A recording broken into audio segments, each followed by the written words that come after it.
La resurrección de Jesús, tres cosas quiero hablar. La resurrección de Jesús es un hecho histórico.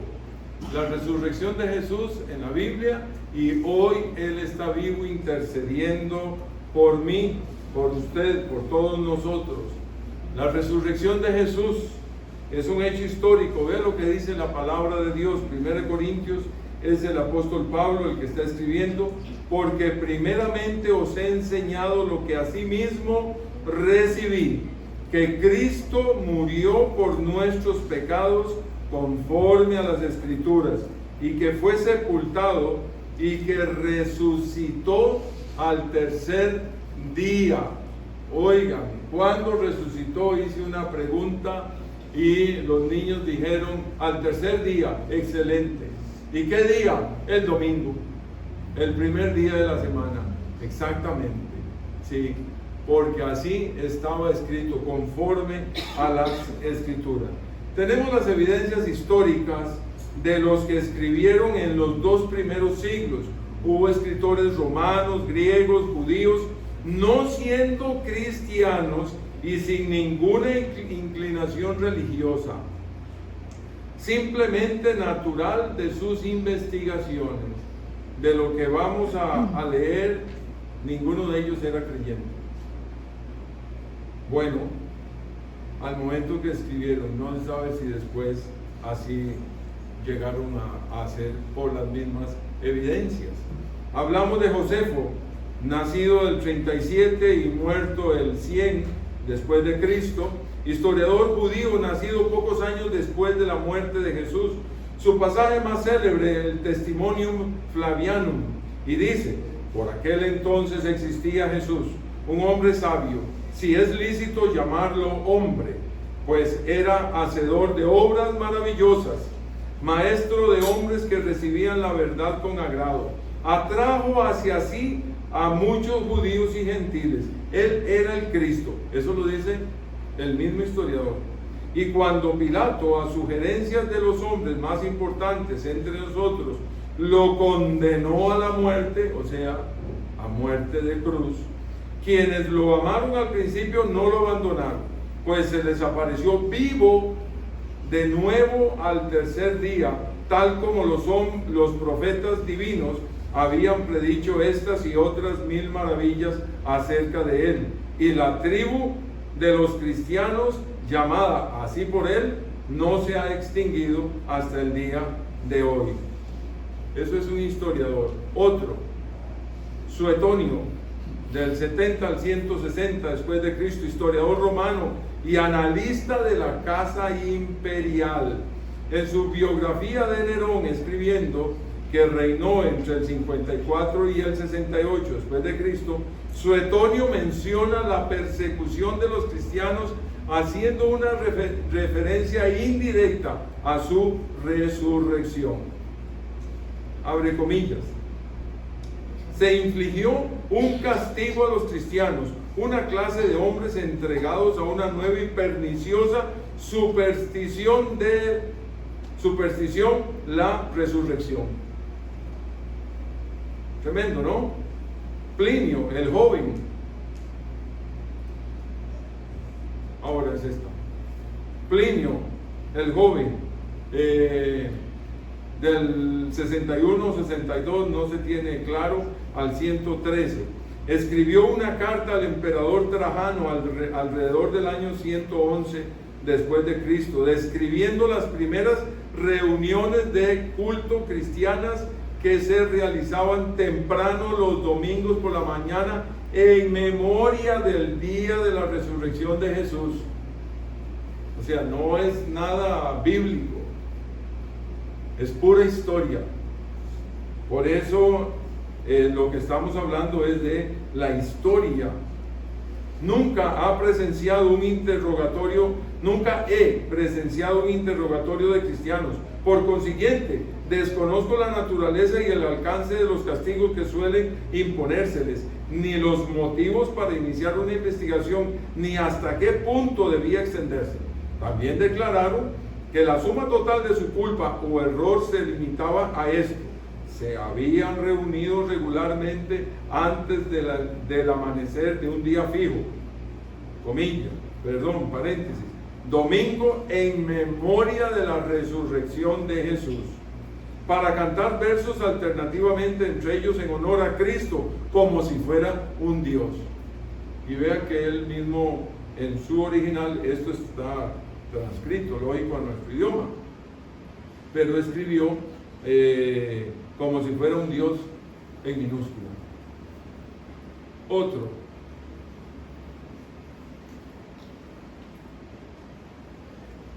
Esta es la explicación judía, y parte de esto habla la Escritura, pero esto es lo que los judíos daban de explicación. Trataron de dar una respuesta de que la tumba estaba vacía, vamos a ver, admitiendo que el cuerpo había sido robado, pero es insostenible. Número 1, la tumba fue cerrada y sellada con una enorme roca por el gobierno, y como la roca fue movida mientras era custodiada por soldados romanos. Además, si los soldados romanos estaban ahí, que así es como está escrito y como lo declara la Escritura, si lo hubieran robado, tendrían que matar a los soldados, o hubieran tenido que matarlos. Así es que los soldados no iban así porque así a dormirse, que fue lo que se trataba de decir. Si fue robado, número 2, se podría haber ofrecido un gran rescate a los ladrones y obligados a entregar el cuerpo. Si lo hubieran llevado los discípulos, entonces la tortura y la muerte que sufrieron deberían de haber sido suficientes para devolver el cuerpo. 3, ¿cómo explicar que Jesús se apareciera a muchísimas personas? ¿Cómo lo iban a explicar? En conclusión, el robo del cuerpo es improbable y sigue sin explicar su regreso a la vida, según la explicación judía. Nosotros estamos según la explicación no histórica, que es real, sino la explicación que da la Escritura. Fue resucitado. Amén. Pero la historia y los investigadores del momento escriben a su manera, y ellos tienen que aceptar que la palabra de Dios es la palabra de Dios. Cristo Jesús fue resucitado. En resumen, el testimonio histórico concuerda con las Escrituras de que Jesús murió y resucitó. Amén. Quiero que usted piense, si usted está aquí sentado y usted ha sacado el tiempito para escuchar de las cosas de Dios, no lo está haciendo para seguir una religión. Usted está escuchando aquí de un Dios que está vivo, el único. No hay otro. De toda la enorme cantidad de religiones que hay en el mundo, ninguno de sus dioses está vivo. Porque todos tienen que hacer una imagen de piedra, de madera, de pintura, de lo que sea, o figura ahí de un árbol o alguna otra cosa. Pero mi Cristo está vivo. El cristianismo es la única religión que su propio Dios vino a la tierra, caminó, se relacionó con nosotros, murió en la cruz y al tercer día resucitó. Y hubo testigos. Bueno, esto es la resurrección de nuestro Señor. Así es que, ¿en quién estás creyendo? En un Dios vivo. Amén. Amén. Amén. Número 2. La resurrección en la Biblia, de Jesús en la Biblia. Pedro, vea lo que dice el apóstol Pedro. Esto fue después del Pentecostés y Pedro predicando a todos los que estaban ahí. Varones israelitas, oíd estas palabras.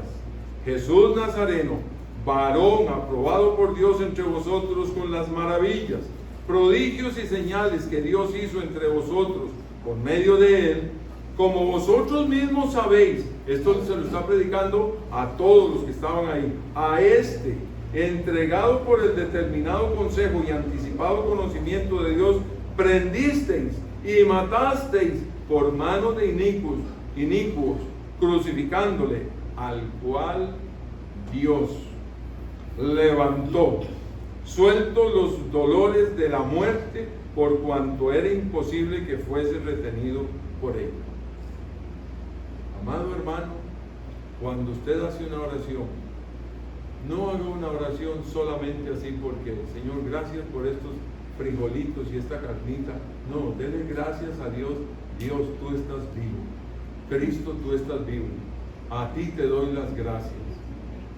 Y esto también es un llamado para tener temor de Dios, porque Él sí ve todo lo que yo hago.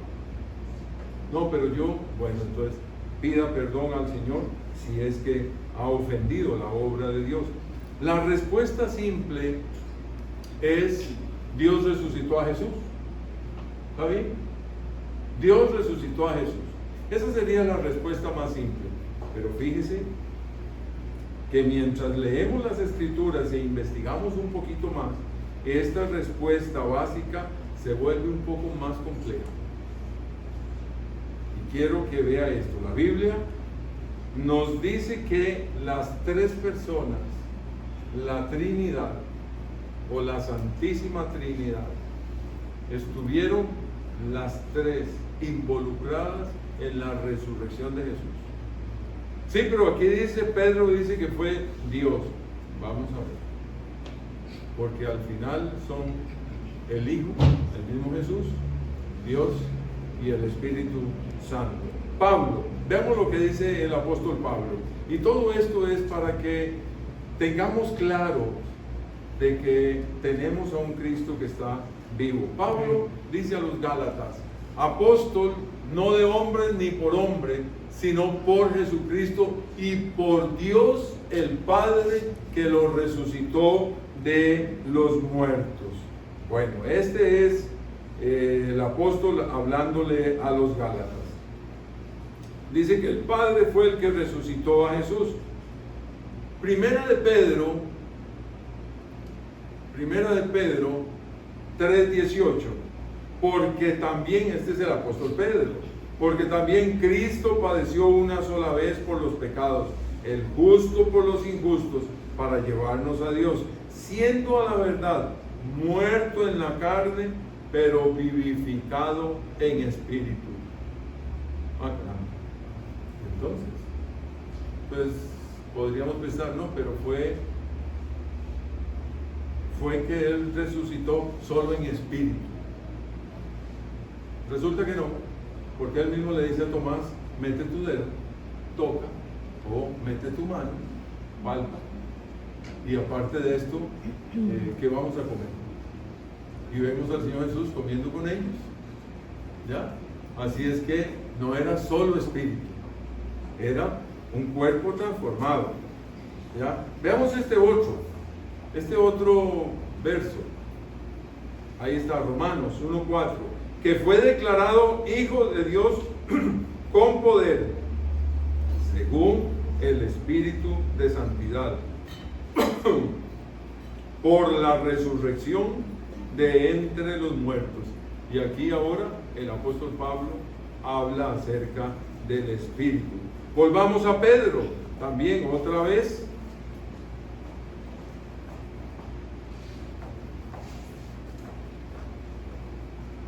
Ahí está. Al cual Dios levantó. Está hablando Pedro acerca de Jesús. Al cual Dios levantó, sueltos los dolores de la muerte, por cuanto era imposible que fuese retenido por ella. Muy bien, tenemos entonces también al Padre y al Espíritu Santo involucrados. ¿Y por qué dijimos que la Trinidad? Veamos estos dos versos. Es Jesús el que está hablando. Respondió Jesús y les dijo: destruid este templo y en 3 días lo levantaré. El mismo Jesús. Y en Juan 10:18 dice: nadie me la quita, acerca de su propia vida, sino que yo de mí mismo la pongo. Tengo poder para ponerla y tengo poder para volverla a tomar. Este mandamiento recibí de mi Padre. Qué interesante, ¿no? ¿Quién resucitó a Jesús? Podemos decir que fue Dios perfectamente. Y esto significa que fueron entonces involucrados ahí el Padre, el Hijo y el Espíritu Santo. Todo un misterio. ¿Cómo fue eso? Bueno, aquí el tema humanamente, fíjense que este que está aquí al frente, ¿cómo va a explicar una obra tan portentosa, maravillosa, para explicar cómo fue esto? No hay ser humano. Y entonces aquí es donde entra la fe, lo que es el aceptar que Dios estuvo involucrado, que el Espíritu Santo estuvo involucrado, que Jesús mismo estuvo involucrado. Además, Jesús dice: yo soy la resurrección y la vida, y el que cree en mí, aunque esté muerto, vivirá. Y en Apocalipsis dice del ángel: y el que vivo y estuve muerto, mas he aquí que vivo por los siglos de los siglos. Amén. Y tengo las llaves de la muerte y del Hades. Maravilloso. El Padre, el Hijo y el Espíritu Santo involucrados en la misma resurrección de Jesús. Y el último punto que tengo es este: hoy Él está vivo. Amén. Y gracias a Dios por estas canciones, alabanzas tan preciosas. Hoy Él está vivo intercediendo por mí. El apóstol Pablo dice: ¿quién es el que condenará? Cristo es el que murió. Más aún, el que también resucitó, el que además está a la diestra de Dios, el que también intercede por nosotros. ¿Cuál es tu problema? En la vida, en la familia, en los negocios, en las decisiones. ¿Cuál es tu problema? ¿En el futuro? ¿Los hijos? ¿Qué va a ser de mí cuando sea viejo? ¿Cuál es? ¿Cuál es la pregunta? ¿Será la pregunta de qué pasará con mi familia? ¿Cuál será la pregunta suya? ¿Cuál es la duda? Y si así es, no es para que me la estén diciendo acá, sino es para meditar. ¿Cuál es su situación? Y si no tengo plata en 2 años, ¿y qué pasará con mi casa? ¿Y si no puedo pagar el carro? ¿Cuáles serán? ¿O qué será de mi vida? ¿Y si muero? ¿A dónde voy? Pues quiero decirle que si eres hijo de Dios, vas a la presencia del Señor. Sí. Pero ¿qué con respecto a todo lo demás? Porque todavía estamos vivos. Puede ser que hoy, en la noche, ya no te tengamos. O puede ser en 1 año o 1 semana. Nadie lo sabe. Pero ¿qué será de mí? Yo creo que todas esas preguntas y mi vida deben estar delante del Señor. Y decirle al Señor: Señor, ¿qué hago con mi familia, mis hijos? Tantas situaciones difíciles. Y ponerla delante del Señor en un Dios vivo. Que su Dios no sea el fondo que tiene guardado, porque esa es una muestra de que no estás confiando en el Señor. Sí, pero hay que ser precavido. Sí, hay que ser precavido. Pero ¿en quién descansa su fe?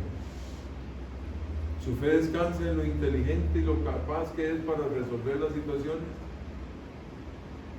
¿O descansa en un Dios que quiere tener tu vida en las manos de Él? ¿Sabe usted que Dios no es el que llega y atropella? O aquel que llega y toca la puerta y se mete. Tocó la puerta para ver si había alguien, pero simplemente se metió. ¿Sabe que Dios no es eso? Siendo el dueño de tu casa y de tu vida, ¿sabe que Dios llega y toca la puerta y espera? sabía eso. Increíble. Usted dice, ¿por qué nos dice eso? Pues sí, porque Él tiene el respeto de esperar tu decisión. Pero ya soy hijo de Dios, sí. ¿Y tu futuro? ¿Y tus decisiones? ¿Y tu confianza? ¿O crees que no estás o que estás solo aquí? Acepté a Cristo, sí, pero ahí voy caminando en la vida a como yo pueda, ¿no? Aceptaste a Cristo para que Él sea el dueño, amo, Señor de tu vida, si así lo quieres. Pero de aquí, de hoy, de este momento, de estos segundos en adelante, usted y yo no sabemos absolutamente nada. Bueno, ahora en la tarde vamos a dormir. ¿Seguro? No lo tiene. Con esto lo que trato de decirles es que tienes a un Cristo vivo, dispuesto a guardar tu vida cuando usted se lo permita. Cuando usted le diga, Señor, tú que estás vivo, yo quiero que gobiernes mi vida, porque tú estás vivo. No es el pastor, no es la iglesia, no es tu mamá, no es tus hijos, no es tu esposo, no es tu esposa, es Cristo Jesús. Y es tu decisión. Termino con la conclusión del mensaje. Número 1, la resurrección de Jesús es un evento histórico, real, verdadero, bíblico, con fundamento firme de que existe y está sentado a la diestra de Dios. Cristo Jesús está vivo. Si lo rechazas, es cosa tuya. No es culpa de nadie. Es que a mí me enseñaron. No. Deje de estar echando la culpa al papá, a la mamá. Es que a mí me hicieron así, yo soy así porque fíjese que en mi casa me hicieron. No. Deje de justificarse. Y comience a vivir su propia vida. Señor, tengo estos problemas. Ayúdame, sácame adelante. Tú estás vivo. Lo dice la historia, lo dice la Biblia. Esto es así. No es que otros. 2. La resurrección. En la resurrección participó la Trinidad. No solo Dios, sino el Espíritu Santo y el mismo Jesús. O sea, toda la majestuosidad de lo que existe participaron ahí en la resurrección. Y 3. Jesús está sentado a la derecha del Padre intercediendo por mí. Y por eso le digo, clame a Él.